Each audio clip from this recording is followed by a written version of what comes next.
Hi everyone, this is Raphael from SideQuest Studios. Now let's move on to another really important part of the game, the battle system. Before heading into the action, let me give you a brief introduction about how battles are triggered, since this is another really unique element of Rainbow Moon. During exploration, you will come across a lot of nasty foes that roam around the planet. Each enemy that you see on the world map represents a group of monsters. Based on the information attached to this enemy, you can easily determine how many monsters you are going to encounter, as well as their highest level. Simply collide with one of these monsters and the battle gets started. Alternatively, you will also frequently receive random encounter invitations.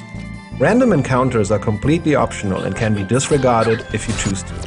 However, if you have just wiped out all the enemies in one region or simply wish to raise your level, you can fight these optional battles. Now finally, let's get back to the actual battle system.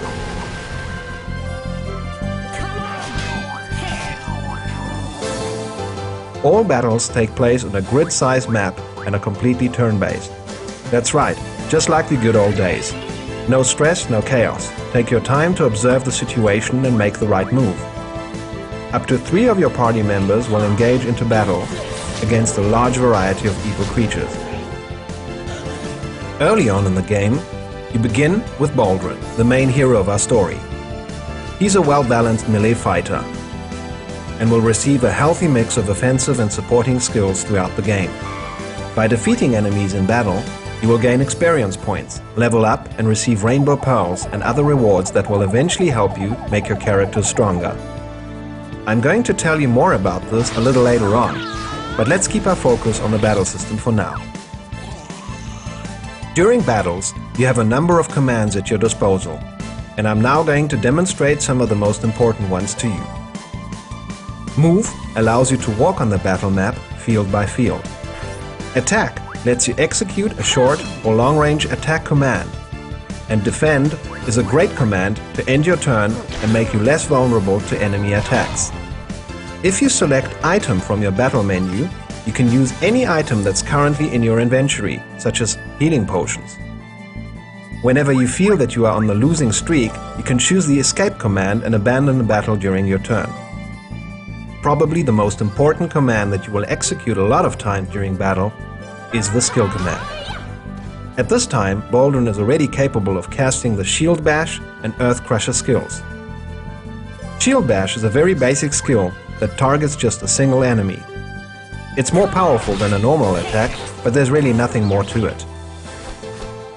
Executing skills will cost you mana points, or in short MP, and Shield Bash is on the cheap side, costing just 2 MP to execute. Earth Crusher, on the other hand, has the ability to hit 2 targets at once. On top of that, there's also a 25% chance to bound the enemies. Once an enemy is bound, he cannot move for a few turns, which gives you a better chance to avoid damage from him. Casting skills can be a very useful tool, and what you have just seen is really just the beginning. In total, there are over 120 different skills that you will come across. Apart from attack skills, there are also support skills such as healing your characters and various other skills like analyzing enemies or even casting light and food. Further negative conditions that you can inflict on others include poisoning your enemies, slowing them down, dazing them, and many others. Whenever you hit an enemy, the inflicted damage is based on 2 systems. The first one is called Bias System and the second one is the Weapons Affinity System. Each party member, as well as each enemy type, have a bias with a tendency to be more physical, balanced or magical fighter. Depending on the bias tendency of your party member, as well as the bias of your enemy, attacks in battle will be more or less effective. For example, a physical character will inflict greater damage on a magical enemy and vice versa. At the same time, a physical character is also more vulnerable to attacks from enemies with strong magical bias values. However, if you want to completely maximize your damage output, you also need to take the Weapons Affinity system into consideration. In Rainbow Moon there are 6 different weapon classes: swords, bows, lances, axes, staffs and slingshots. Each character and each monster belongs to one of these 6 classes. Each weapon class has a counterpart that it is particularly strong or particularly weak against.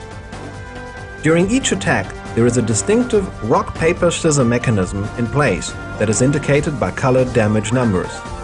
Baldwin, for example, belongs to the sword class and is most effective when he fights enemies that belong to the bow class, increasing his damage by nearly 40%.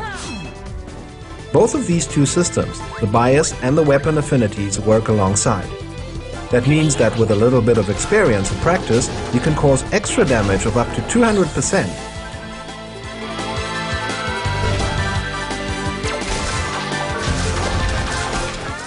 I know this may all sound a bit complicated right now, but don't worry. When playing Rainbow Moon, you will get into it really quickly and master it at the time it matters most. Just a final word about the battle system. By defeating different monsters, your best tree automatically expands. Here you can find everything about their weapon classes, which skills they can execute, the items they will drop, and so on. The more often you defeat the same type of enemy, the more information you will gather about it. This can, for example, be very helpful when searching for special materials for enhancing your gear. That's all for now. I really hope that you have enjoyed this first glimpse at what Rainbow Moon has to offer. Make sure to watch out for Rainbow Moon on PlayStation Store this July.